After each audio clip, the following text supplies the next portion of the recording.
Assalamualaikum warahmatullahi wabarakatuh. Waalaikumsalam warahmatullahi wabarakatuh. Selamat siang teman-teman semua. Ya.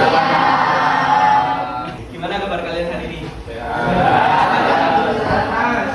Sebelum kita mulai, kita berdoa terlebih dahulu ya. Kan pelajarannya ekonomi ini. Tapi mulai kita tetap berdoa dulu. Untuk ketua kelas, monggo dipimpin untuk berdoa. Mari teman-teman, sebelum kita memulai pelajaran, kita berdoa dimulai. Oke. Saya absen dulu ya. Hari ini siapa yang nggak masuk? Akbar. Absen gue ya? Lainnya masuk? Masuk semua. Akbar sakit? Ya. Jadi totalnya 3 ini. Ada yang ingat nggak kemarin kita bahas apa? Ekonomi. Iya, ekonomi sudah. Literasi keuangan. Terus? Uang. Jadi skala prioritas ya. Jadi kemarin kita udah membahas 3 hal: literasi keuangan, skala prioritas, dan biaya uang. Jadi hari ini kita akan belajar mengenai 2 bab terakhir dari bab pertama, yaitu pembagian ilmu ekonomi dan juga sistem ekonomi di dunia. Jadi nanti sistematika pembelajaran hari ini untuk pembagian ilmu ekonomi itu pengantar dari saya. Kemudian untuk sistem ekonomi di dunia nanti kalian cari tahu sendiri, kemudian dipresentasi di depan kelas ya. Oke? Jadi dalam pembagian ilmu ekonomi itu dibagi menjadi 3 ya. Yang pertama itu ada ekonomi deskriptif, kemudian yang kedua ada ekonomi teori atau teori ekonomi, dan juga yang ketiga ada ekonomi terapan. Nah, perbedaannya gimana? Nah, kalau ekonomi deskriptif itu ilmu ekonomi yang mana menggambarkan keadaan perekonomian yang terjadi di masyarakat atau benar-benar terjadi di masyarakat. Ada yang tahu contohnya nggak kira-kira? Kayak gimana? Aku kasih contoh satu deh.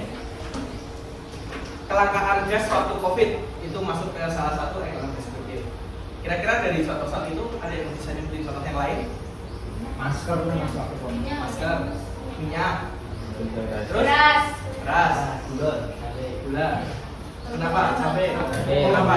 Cabai Naik ya.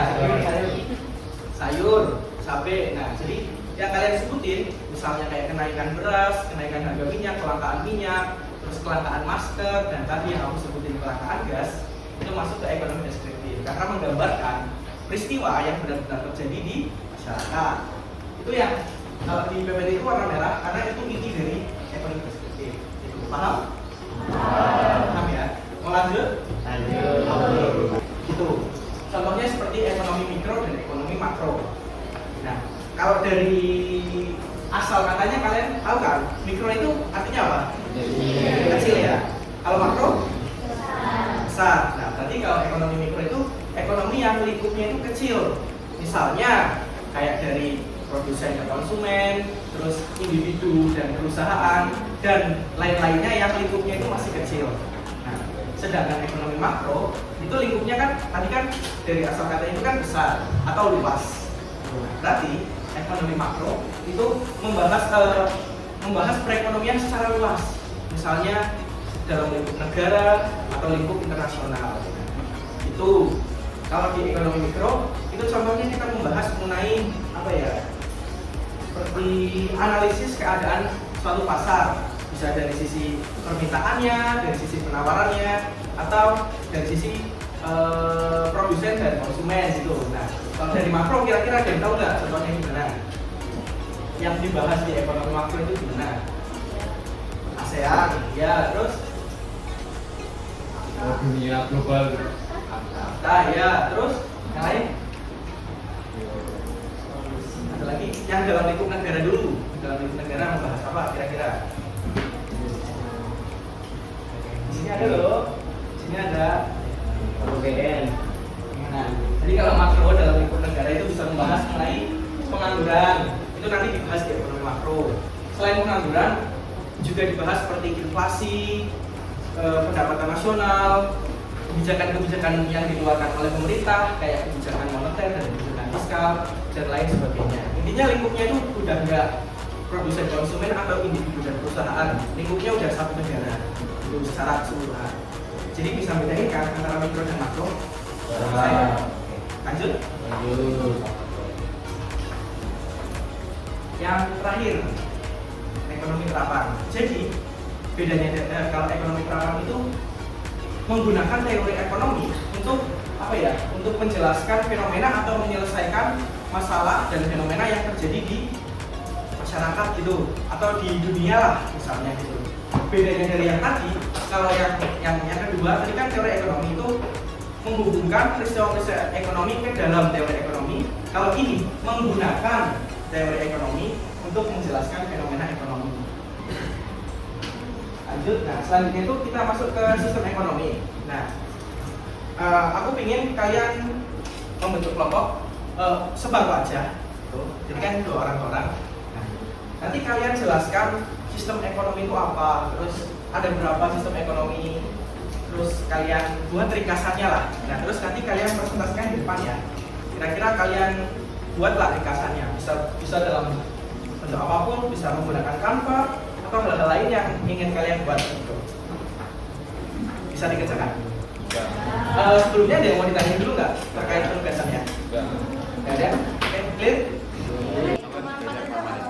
Enggak kan itu ada link. Apa ya? Sistem ekonomi ini kalau latihan Harusnya paling atas sistem ekonomi.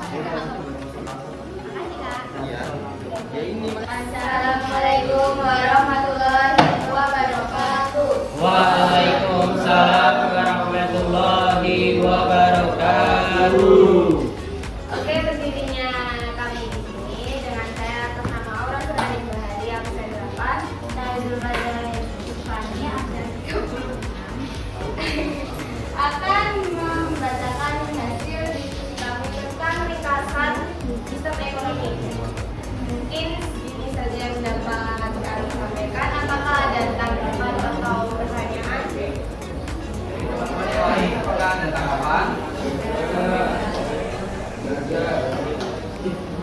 Oke, belum ada. Itu boleh lagi. Beri aplaus untuk Aura. Ini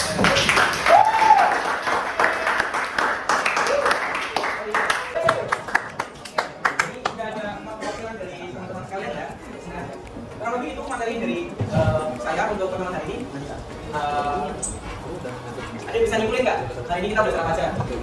Sistem ekonomi. Sebelumnya kita belajar Prioritas. pembagian, peluang, daya peluang. Itu minggu satu. Ya, dan tadi kan kita membahas mengenai pembagian ekonomi. Ada berapa? 3 apa aja? Deskriptif, teori, berapa? Oke, terus kalau pembagian ekonomi kita bahas sistem ekonomi. Ada 5. Yang pertama nasional, Komando. pasar, dan kamburan, apa? Benar ya? Ada 5 sistem ekonomi yang kita ketahui. Ada pertanyaan nggak untuk belajar hari ini? Belum ada? Oke. Jadi karena ini kan bab 1 sudah selesai ya. Mungkin karena bab 1 sudah selesai, minggu depan kita akan lanjut. Mungkin sekian pembelajaran pada hari ini. Untuk menutup pembelajaran, kita tutup dengan doa ya. Karena tadi kan kita membuka dengan doa. Kita tutup pembelajaran dengan doa. Untuk awas, silakan. Mari teman-teman, setelah kita belajar lebih baiknya kita doa dimulai. Nanti yang belum diupload, tolong diupload sekarang ya. Kita dulu ya. Oke. Terima kasih teman-teman.